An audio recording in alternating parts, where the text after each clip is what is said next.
ಆತ್ಮೀಯ ಬಂಧುಗಳೇ, ಶ್ರೀಮದ್ ಭಗವದ್ಗೀತೆ ತತ್ವ ವಿವೇಚನೆ ಟೀಕಾ ಅಧ್ಯಾಯ 5 ಕರ್ಮ ಸನ್ಯಾಸ ಯೋಗ. ಇದರಿಂದ 8 ಮತ್ತು 9ನೇ ಶ್ಲೋಕಗಳನ್ನು ತಿಳ್ಕೊಳ್ತಾ ಇದ್ವಿ. ಓದ ಭಾಗದಲ್ಲಿ ನಾವು ಎಲ್ಲ ಇಂದ್ರಿಯಗಳ ಕ್ರಿಯೆಗಳನ್ನು ಮಾಡ್ತಾ ಇದ್ರು ಕೂಡ ನಾನೇನು ಮಾಡ್ತಾ ಇಲ್ಲ ಅನ್ನೋದಕ್ಕೆ ಅರ್ಥ ಏನು ಅಂತ ತಿಳ್ಕೊಂಡ್ವಿ. ಏನು, ಅವನು ಎಲ್ಲ ಕೆಲಸಗಳನ್ನು ಮಾಡ್ತಾ ಇದ್ರು, ಅವನಿಗೆ ಗೊತ್ತಿರುತ್ತೆ ಹೇಗೆ ಕನಸಿನಲ್ಲಿ ನಾವೆಲ್ಲ ಮಾಡ್ತಾ ಇದ್ರು ನಾವೇನು ಮಾಡ್ತಾ ಇಲ್ಲ, ಅದಕ್ಕೂ ನನಗೂ ಏನು ಸಂಬಂಧ ಇರೋದಿಲ್ಲ ಅನ್ನೋದು ಎಚ್ಚರವಾದಾಗ ನಮಗೆ ಹೇಗೆ ಗೊತ್ತಾಗುತ್ತೋ ಅದೇ ರೀತಿ ಅವನು ತತ್ವದಿಂದ ಅದನ್ನೆಲ್ಲ ತಿಳ್ಕೊಂಡಿರೋ ಕಾರಣದಿಂದ ಈ ಇಂದ್ರಿಯಗಳ ಮೂಲಕ ಮನಸ್ಸು ಬುದ್ಧಿ ಏನೇ ಇರ್ಬೋದು ಅದರ ಮೂಲಕ ಏನೇ ಕೆಲಸಗಳು ನಡೀತಾ ಇದ್ರೂ ಕೂಡ ಅದು ನಾನು ಮಾಡ್ತಾ ಇಲ್ಲ, ಅದು ತಂತಾನಾಗಿ ಆಗ್ತಾ ಇದೆ, ಆದರೆ ನನಗೂ ಅದಕ್ಕೂ ಸಂಬಂಧ ಇಲ್ಲ ಅಂತ ಅಂದ್ಬಿಟ್ಟು ಅವನು ತಿಳ್ಕೊಳ್ತಾನೆ ಅನ್ನೋದನ್ನ ನಾವು ಅದನ್ನು ಅರ್ಥ ಮಾಡ್ಕೊಂಡಿದ್ದೀವಿ.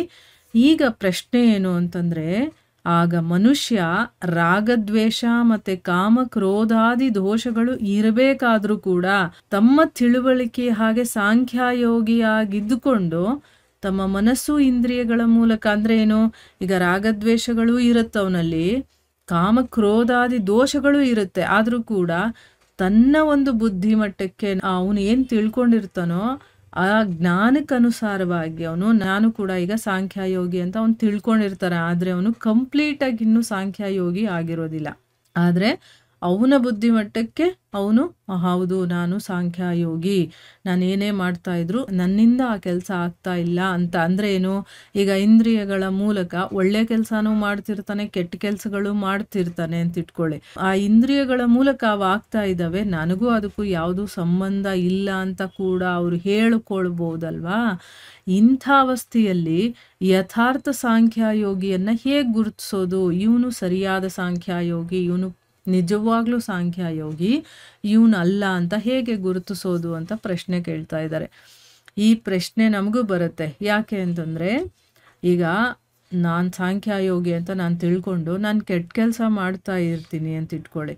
ಆವಾಗ ನಾನೇನಂತೀನಿ, ಇದು ತಂತಾನಾಗಿ ಆಗ್ತಾ ಇದೆ ಹೊರತು ನಾನು ಈ ಕೆಲಸ ಮಾಡ್ತಾ ಇಲ್ಲ ಅಂತಂದ್ಬಿಟ್ಟು ಅವ್ನು ಹೇಳ್ಬೋದಲ್ವಾ.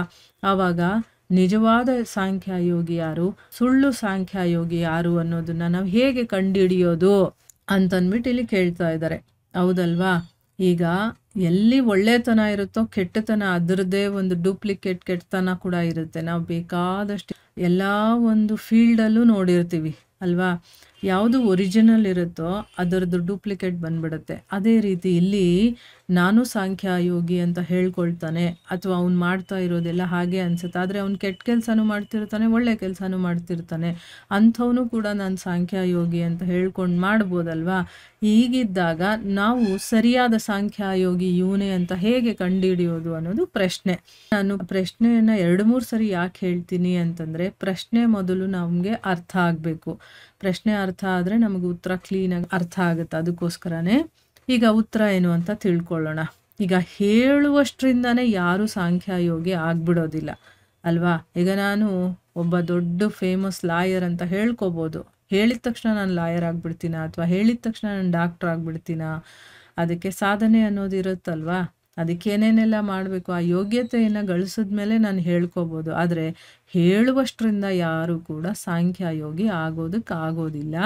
ಮತ್ತು ಕರ್ಮಗಳ ಜೊತೆ ಅವನ ಸಂಬಂಧ ಕೂಡ ಕಡಿದು ಹೋಗೋದಿಲ್ಲ. ಅಂದರೆ ಅವನು ಮಾಡ್ತಾ ಇರುವಂತಹ ಕೆಲಸಗಳಿಗೆ ಅವನು ಫಲವನ್ನು ಅನುಭವಿಸಲೇಬೇಕಾಗತ್ತೆ. ಎಲ್ಲಿವರೆಗೂ ನಾನೇ ಮಾಡ್ತಾ ಇದ್ದೀನಿ ಅನ್ನುವಂಥ ಒಂದು ಭಾವ ಅವನಲ್ಲಿರುತ್ತೋ ಅಲ್ಲಿವರೆಗೂ ಅವನಿಗೆ ಆ ಕೆಲಸದ ಜೊತೆ ಸಂಬಂಧ ಅನ್ನೋದು ಕಡಿದು ಹೋಗೋದಿಲ್ಲ. ಹೇಳಿದ ತಕ್ಷಣ ಅವನು ಸಾಂಖ್ಯಯೋಗಿ ಆಗೋದಿಲ್ಲ. ಈಗ ನಿಜವಾದ ಮತ್ತು ವಾಸ್ತವಿಕವಾಗಿರುವಂತಹ ಸಾಂಖ್ಯಯೋಗಿ ಇರ್ತಾನಲ್ಲ, ಅವನ ಜ್ಞಾನದಲ್ಲಿ ಏನಾಗಿರುತ್ತೆ ಅಂದರೆ, ಈ ಇಡೀ ಪ್ರಪಂಚ ಸ್ವಪ್ನದ ಹಾಗೆ ಮಾಯಾಮಯವಾಗಿರುತ್ತೆ. ಅವನಿಗೆ ಗೊತ್ತಿರುತ್ತೆ ಇದ್ಯಾವುದು ನಿಜ ಅಲ್ಲ ಅಂತಂದ್ಬಿಟ್ಟು. ಹೀಗೆ ನಾವು ಕನಸಲ್ಲಿ ಕಂಡಿದ್ದು ಹೇಗೆ ನಿಜ ಅಲ್ಲ ಅನ್ನೋದು ನಮಗೆ ಎಚ್ಚೆತ್ಕೊಂಡ್ಮೇಲೆ ಗೊತ್ತಾಗುತ್ತೋ ಅಲ್ಲಿವರೆಗೂ ನಾವು ಅದೇ ನಿಜ ಅಂದ್ಕೊಂಡು ಅದನ್ನು ಅನುಭವಿಸ್ತಾ ಇರ್ತೀವಿ. ಎಚ್ಚರ ಆದಮೇಲೆ ನಮಗೆ ಗೊತ್ತಾಗೋದು ಇದು ಕನಸು ಅಂತಂದ್ಬಿಟ್ಟು, ಇಷ್ಟೊತ್ತು ನೋಡಿದ್ದು ನಾನು. ಹಾಗೇ ನಿಜವಾಗಿರುವಂಥ ಸಾಂಖ್ಯಯೋಗಿ ಇರ್ತಾನಲ್ಲ, ಅವನ ಜ್ಞಾನ, ಅವನ ತಿಳುವಳಿಕೆ ಅಂದರೆ ಅವನು ಎಚ್ಚೆತ್ಕೊಂಡಿರ್ತಾನೆ. ಯಾವಾಗ ಜ್ಞಾನೋದಯವಾಗುತ್ತೋ ಆಗ ಅವನು ಎಚ್ಚೆತ್ಕೊಂಡ್ಬಿಟ್ಟಿರ್ತಾನೆ. ಆವಾಗ ಅವನಿಗೆ ಇಡೀ ಪ್ರಪಂಚ ಹೇಗೆ ಕಾಣಿಸ್ತಾ ಇರುತ್ತೆ, ಒಂದು ಕನಸಿನ ಹಾಗೆ ಕಾಣಿಸ್ತಾ ಇರುತ್ತೆ, ಮಾಯಾಮಯವಾಗಿರುತ್ತೆ. ಅದಕ್ಕೋಸ್ಕರ ಅವನಿಗೇನಾಗುತ್ತೆ, ಯಾವುದೇ ವಸ್ತುವಿನಲ್ಲೂ ಕೂಡ ಸ್ವಲ್ಪ ಕೂಡ ಆಸಕ್ತಿ ಇರೋದಿಲ್ಲ. ಅವನಲ್ಲಿ ರಾಗದ್ವೇಷಗಳೆಲ್ಲ ಕಂಪ್ಲೀಟಾಗಿ ಹೊರಟೋಗ್ಬಿಟ್ಟಿರುತ್ತೆ. ಮತ್ತು ಕಾಮ, ಕ್ರೋಧ, ಲೋಭ, ಮೋಹ, ಅಹಂಕಾರ ಇಂಥ ದೋಷಗಳು ಕೂಡ ಅವನಲ್ಲಿ ಸ್ವಲ್ಪ ಕೂಡ ಇರೋದಿಲ್ಲ. ಯಾಕಂದರೆ ಇದು ಯಾವುದು ನಿಜಾನೇ ಅಲ್ಲ ಅಂದಮೇಲೆ ಅವನಿಗೆ ಯಾವುದರಲ್ಲಿ ಏನು ಮೋಹ ಇರುತ್ತೆ ಹೇಳಿ. ಅಂಥ ಒಂದು ಪರಿಸ್ಥಿತಿಯಲ್ಲಿ ನಿಷಿದ್ಧಾಚರಣೆ ಯಾವ ಕಾರಣದಲ್ಲೂ ಅವನು ಮಾಡೋದಕ್ಕೆ ಸಾಧ್ಯನೇ ಇಲ್ಲ. ಅವನಿಗೆ ಯಾವುದು ಧರ್ಮಗ್ರಂಥಗಳಲ್ಲಿ ನಿಷಿದ್ಧವಾಗಿದೆಯೋ, ಇದು ಮಾಡಬಾರ್ದು ಅಂತ ಹೇಳಿರ್ತಾರೋ ಅಂಥ ಕೆಲಸಗಳನ್ನು ಅವ್ನು ಮಾಡೋದಿಲ್ಲ. ಯಾಕಂದರೆ ಮಾಡಿನೂ ಪ್ರಯೋಜನ ಇಲ್ಲ ಅನ್ನೋದು ಗೊತ್ತು ಅವನಿಗೆ ಆಸಕ್ತಿನೇ ಇರೋದಿಲ್ಲ, ರಾಗದ್ವೇಷಗಳೇ ಇರೋದಿಲ್ಲ. ಇನ್ನೇನಕ್ಕೆ ಮಾಡ್ತಾನವನು? ಮೋಹ, ಕ್ರೋಧ, ಲೋಭ ಇಂಥ ದೋಷಗಳು ಕೂಡ ಅವನಲ್ಲಿ ಒಂದು ಸಣ್ಣ ಸಾಸಿವೆ ಕಾಳಷ್ಟು ಇರಲ್ಲ ಅಂತ ಅರ್ಥ. ಹಾಗಿದ್ದ ಮೇಲೆ ಅವನು ಧರ್ಮಕ್ಕೆ ವಿರುದ್ಧವಾಗಿ ಯಾಕೆ ನಡ್ಕೊಳ್ಳೋದಕ್ಕೆ ಸಾಧ್ಯನೇ ಇಲ್ಲ. ಅವನ ಮನಸ್ಸು ವಿಶುದ್ಧವಾಗಿಬಿಟ್ಟಿರುತ್ತೆ. ಅಂದರೆ ಏನು, ಶುದ್ಧಕ್ಕಿಂತ ಒಂದು ಮಟ್ಟ ಮೇಲಕ್ಕೆ ಹೋಗಿರುತ್ತೆ, ವಿಶುದ್ಧ ಮನಸ್ಸಾಗ್ಬಿಟ್ಟಿರುತ್ತೆ.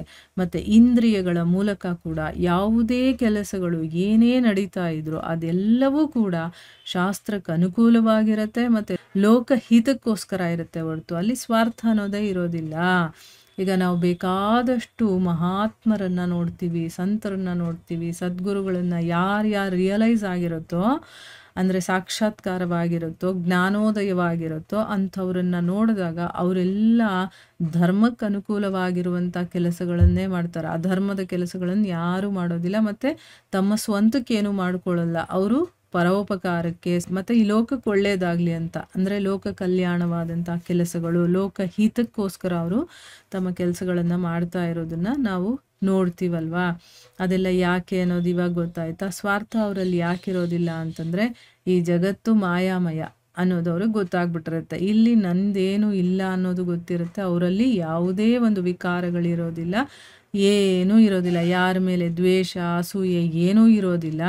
ಆದರೆ ನಾವೆಲ್ಲ ಇನ್ನೂ ಆ ಒಂದು ಕನಸಿನಲ್ಲೇ ಇದ್ದೀವಿ ಅನ್ನೋದು ಅವ್ರಿಗೆ ಗೊತ್ತಿರುತ್ತೆ. ಅದರಿಂದ ಹೊರಗಡೆ ತರೋದಕ್ಕೆ ಅವರು ಪ್ರಯತ್ನ ಮಾಡ್ತಾ ಇರ್ತಾರೆ.